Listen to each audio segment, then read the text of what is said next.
सवाल नंबर 1, किस जगह पर हंसने से इंसान गुनहगार हो जाता है? आपके ऑप्शन है ये। ए. मस्जिद में, बी. कब्रिस्तान में, सी. जनाजे के पीछे, डी. खाना खाते वक्त। आपका टाइम शुरू होता है अब।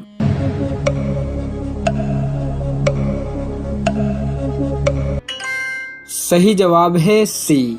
जनाजे के पीछे हंसने से इंसान गुनहगार हो जाता है।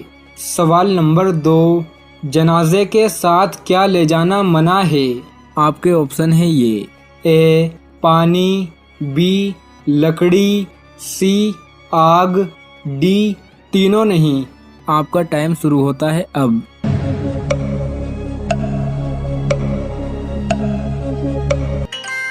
जनाजे के साथ आग ले जाना मना है।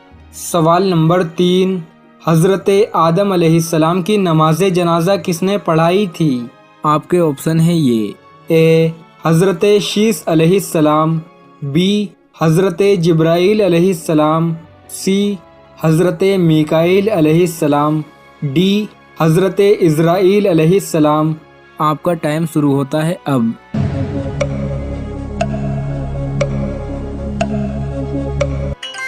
सही जवाब है ए. हजरत आदम अलैहिस्सलाम की नमाज जनाजा हजरत शीस अलैहिस्सलाम ने पढ़ाई थी। सवाल नंबर 4, जनाजे को कंधा देना कैसा है? आपके ऑप्शन है ये।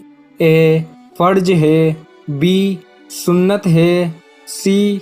सवाब है, डी. मुबाह है। आपका टाइम शुरू होता है अब।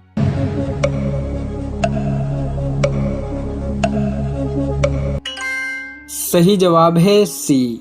जनाजे को कंधा देना सवाब है। सवाल नंबर 5, नामे मोहम्मद कुरान मजीद में कितनी मर्तबा आया है? आपके ऑप्शन है ये। ए. 2 मर्तबा, बी. 4 मर्तबा, सी. 6 मर्तबा, डी. 7 मर्तबा। आपका टाइम शुरू होता है अब।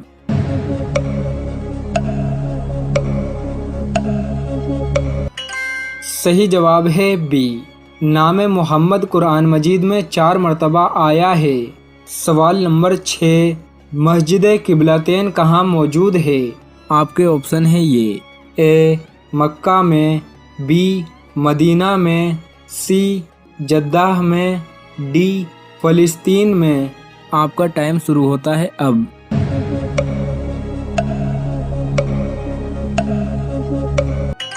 सही जवाब है बी.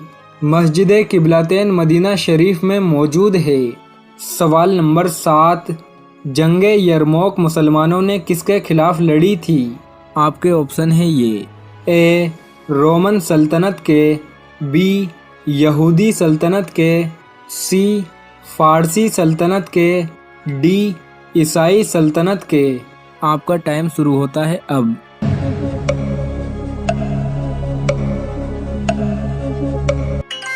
सही जवाब है ए. जंग यरमौक मुसलमानों ने रोमन सल्तनत के खिलाफ लड़ी थी।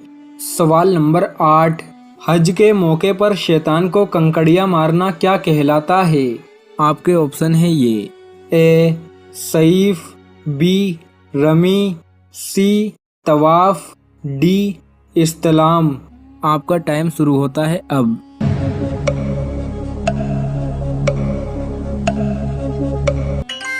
सही जवाब है बी. हज के दौरान शैतान को कंकड़ियां मारना रमी कहलाता है। सवाल नंबर 9, हज के मौके पर सफ़ा और मरवा की पहाड़ियों के दरमियान कितने चक्कर लगाए जाते हैं? आपके ऑप्शन है ये। ए. 4, बी. 7, सी. 11, डी. 15। आपका टाइम शुरू होता है अब।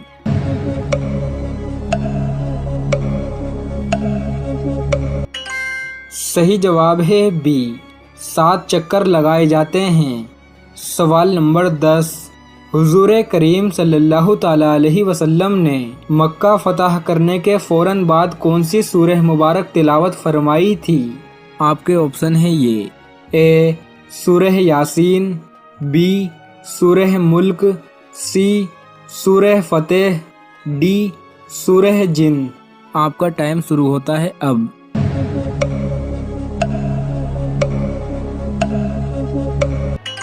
सही जवाब है सी।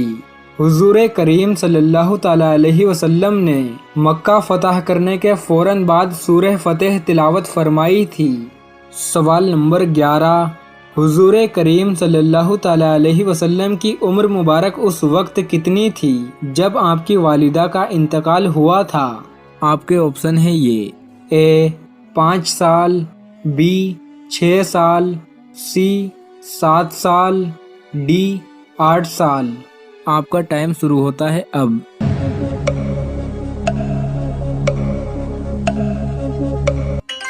सही जवाब है सी। आपकी वालिदा का जिस वक्त इंतकाल हुआ था उस वक्त आपकी उम्र मुबारक 6 साल थी। सवाल नंबर 12। फरिश्तों के काबे शरीफ का क्या नाम है? आपके ऑप्शन है ये। ए बैतुल आमान, बी बैतुल मामूर, सी सिदरतुल मुंतहा, डी बैतुल मुक़द्दस। आपका टाइम शुरू होता है अब।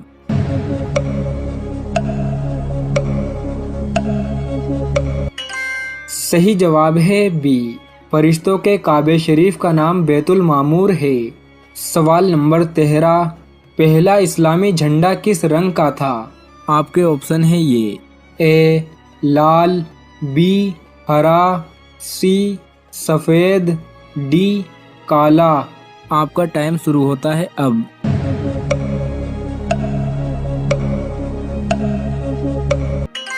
सही जवाब है सी। पहला इस्लामी झंडा सफ़ेद रंग का था। सवाल नंबर 14। हुजूर करीम सल्लल्लाहु ताला अलैहि वसल्लम की कितनी बेटियां थीं? आपके ऑप्शन है ये। ए 2, बी 3, सी 4, डी 5।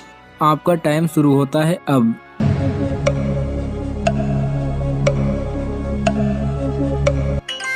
सही जवाब है सी। हुजूर करीम सल्लल्लाहु ताला अलैहि वसल्लम की 4 बेटियां थीं।